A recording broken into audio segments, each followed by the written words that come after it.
संसद के बजट सत्र का दूसरा चरण आज शुरू हो गया, लेकिन शुरुआत ही सियासी टकराव के साथ हो गई।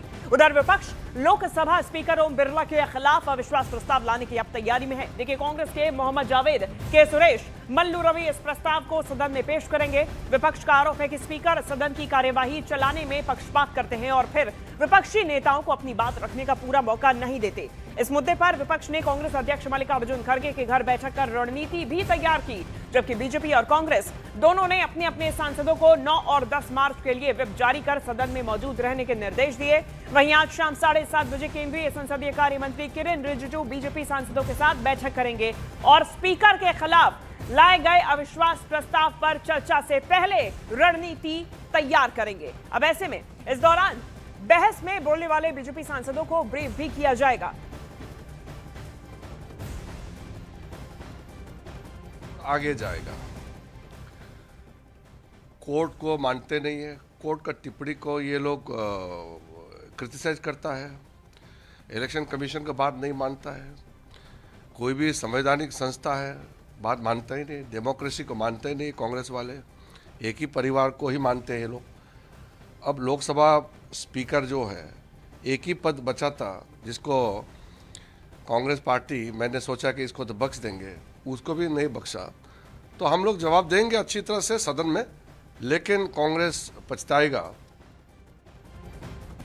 देखिए, हालांकि संख्या बल की अगर बात की जाए तो लोकसभा में एनडीए के पास 290 से ज्यादा के सांसद हैं, जबकि विपक्ष के पास 118 सांसद इस प्रस्ताव पर हस्ताक्षर कर चुके हैं। अब नियमों की अगर बात की जाए, नियमों के मुताबिक प्रस्ताव को आगे बढ़ाने के लिए पहले 50 सांसदों का समर्थन जरूरी होगा और उसके बाद ही चर्चा और वोटिंग की जाएगी। अब ऐसे में बड़ा सवाल यह है कि क्या विपक्ष स्पीकर के खिलाफ अपनी राजनीतिक लड़ाई को सदन में धार दे पाएगा या फिर संख्या बल के चलते यह प्रस्ताव गिर जाएगा। ओम बिरला जी को खुद ही छोड़ देना चाहिए स्पीकर का पोस्ट।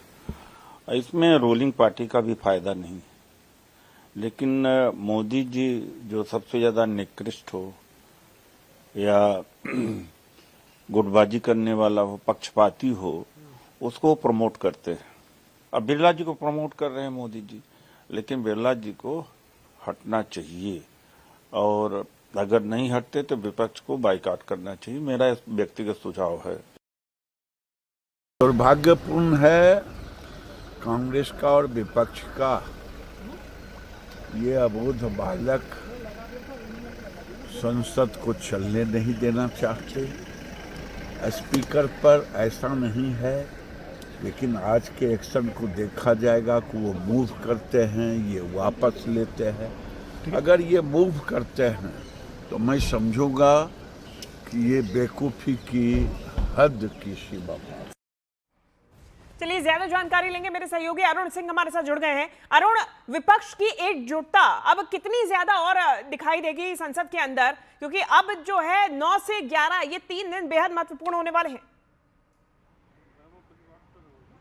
देखिए, पहली बात तो कि तृणमूल कांग्रेस जिन्होंने 118 सांसदों का दस्तखत करवाया था विश्वास प्रस्ताव पर, वो तृणमूल कांग्रेस को सफल नहीं हो पाए थे उनको साथ लाने में।